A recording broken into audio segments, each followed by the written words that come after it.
This is the trail I filmed when I was showing you guys my GPS. That trail really popped pretty good here.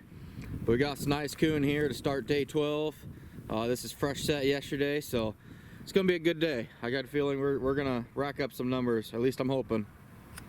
Got us a nice big boy here, just coming down this fence line, running perpendicular to the road here.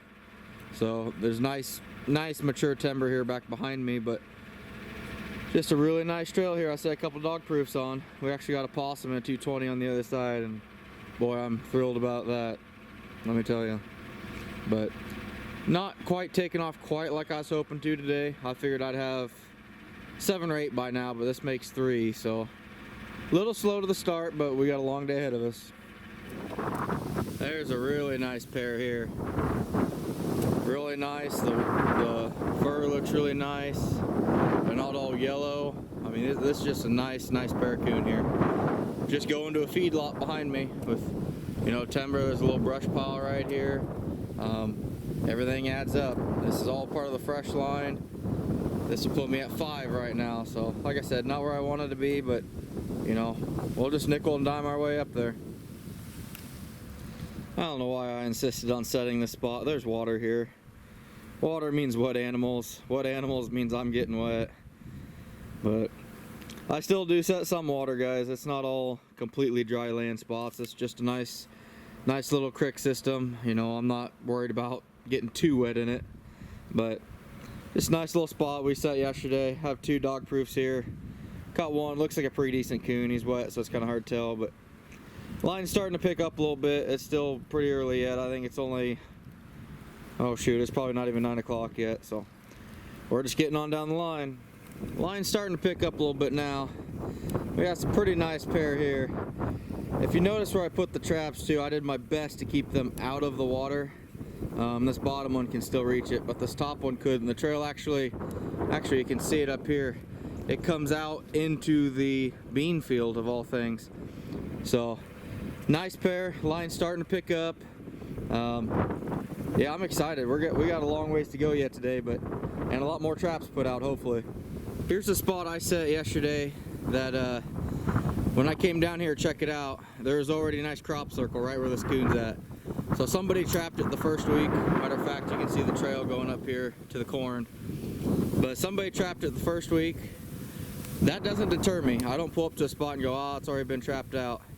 Most of these spots here, you're not gonna trap them out. Yeah, it could die off and I could not catch anything, but the odds are still in my favor. You know, it's a good location and I'm not scared to do this. A lot of people, you know, they won't do it. They'll pull, or if someone sits next to them, they pull their traps, or if it's already been trapped, they'll move on. Absolutely not. For me, I'm gonna set it regardless. You know, I have no problem with competition at all. I'll never, what's the word I'm looking for? I'll never crowd somebody. But if there was a trap right there when I came down here, but there wasn't one by this tube going up to this trail, yeah, I'd set one right there. You know, and some people view that in a bad way. It's not meant to be as a F you or a, I'm taking this spot from you. It's just, I've got to set as much traps as I can, and I have certain areas I trap year after year. Now if there was a trap there and a trap down here and a trap up there and there wasn't room, yeah, I'm moving on. There's no room for me to ethically do it, so I'd be moving on. But you know, other than that, I'm gonna set it pretty much every time, and that really bugs a lot of people.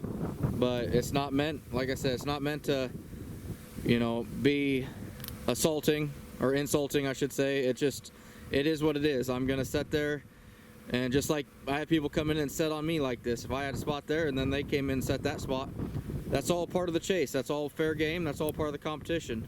So we'll get him taken care of and get down the road. We got us a nice big pair here.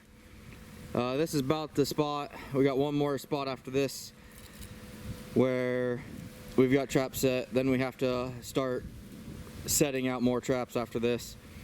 It's kind of weird how I did it. I put traps out on my new route. You know, I set area A. I kind of skipped area B, set area C, skip D. So we're just finishing up kind of area A here. we're gonna go ahead and set B, and then check C, and then check D, or set D probably tomorrow. So kind of complicated, but things kind of just, I mean, it's hard to stay organized and keep a plan together just because you never know what's gonna happen. It's been a long few days, but you know, it's nice to have a nice big pair like this at the end of the first piece here. We got us a really nice trail here. Right there, I put a dog-proof trap, but there's a fence line coming right to the road.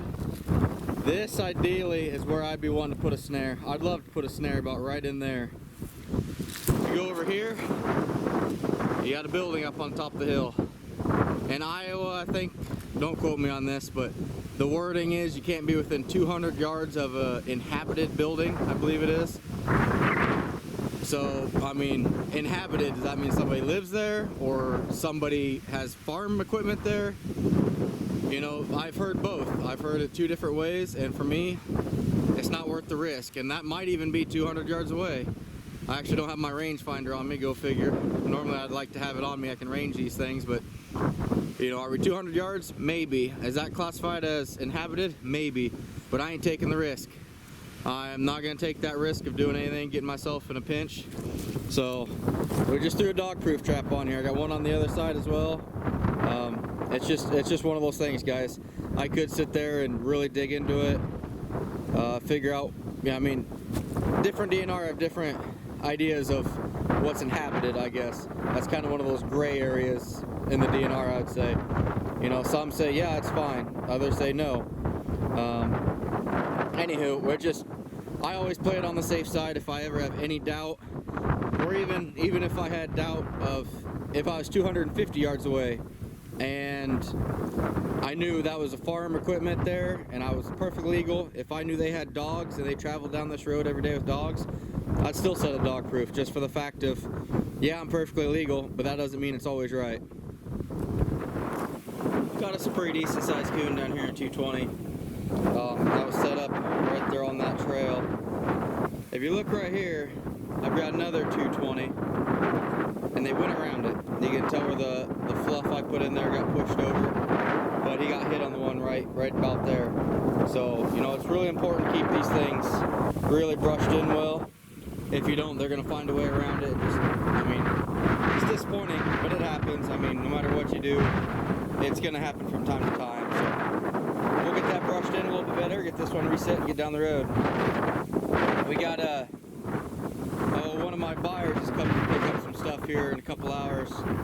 It kind of really threw out my plans for the day. I was hoping to get some more stuff set. I'm not even going to be able to take those kids on that line today due to the fact that I'll be checking that after dark now. And the crick system I'm on, I'm nervous about me being in the dark. Last thing I need to do is take some kids and just be worried about them the whole time. It's some pretty steep vertical banks, and it's just not a good place for them right now. But I'll make sure we're gonna get out there tomorrow. I think they got some family stuff going on this weekend, but we'll see how many more opportunities we can get them out there. But anyway, we're racking up fur. Got us a really nice coon here. Going to a cut cornfield. Coming from a cattle lot. You know, you can't beat it. I'm telling you guys, find this corn. Find the corn, that's where they're gonna be. This fresh line, it's like day one all over again. Coon in every trap. Another nice 3X coon, conibered coming off this trail. Coming from a pond behind me, going to cut corn. I can't say it enough, guys. Cut corn, cut corn. But it's good to be on fresh ground again. I'm happy to see that. We got another little itty bitty guy here. I'm gonna see if I can't get another release on camera.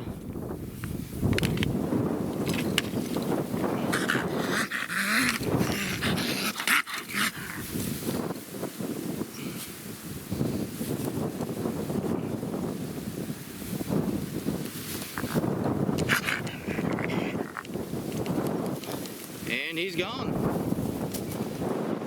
Oh, we're going up a tree.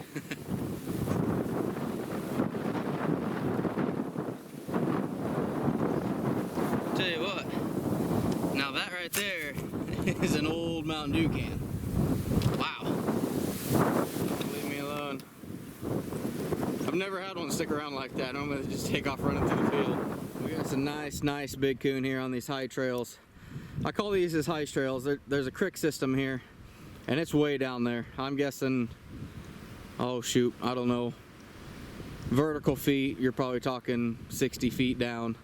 I mean, it's a long ways. Well, these big coon tend to run these high trails over the top of them. Not always, you know, it's not a rule, but I tend to pick up a lot more big coon versus if I'd actually go down there in the water. Plus, that's on private property, and plus, I really don't want to walk that far. So, this is the last coon we're going to be able to get here on daylight. I got to take care of some stuff at home, and then we'll be doing some trapping after the dark. So, better get out of here, guys. Oh, we just got back here a little bit ago. I needed 24 coon to hit 500, and luckily we got exactly 24 coon today. So we're halfway to our goal, week and a half into the season. Feeling pretty good about it. We also picked up this hog of a beaver on that spot where I was taking those boys trapping. Wasn't able to get there today, like I said, during daylight hours, and it makes me uncomfortable taking some kids there at night and big river system. Just made me nervous, but we ended up hauling out a big beaver out of there. I'm guessing he's probably pushing 60. So probably actually throw him in the freezer and take him with me tomorrow and show the boys in case we don't have one in the set I remade. But really nice sized beaver. Really happy with today. I was hoping for a little bit more, but you know, we still got out another, probably put another 50 sets out. My entire first quarter, or section A, is now out, and my third, or section C, whatever you want to call it, I think I've called it both now, is completely out. So tomorrow we're going to try and get piece in the middle done. Probably won't get to D yet, or the fourth, but we're getting there. We're moving right along. The line's starting to come together. It's starting to smoke, run a little smoother, a little more fluent. So we'll be getting it out. I'm looking forward to it. See you guys.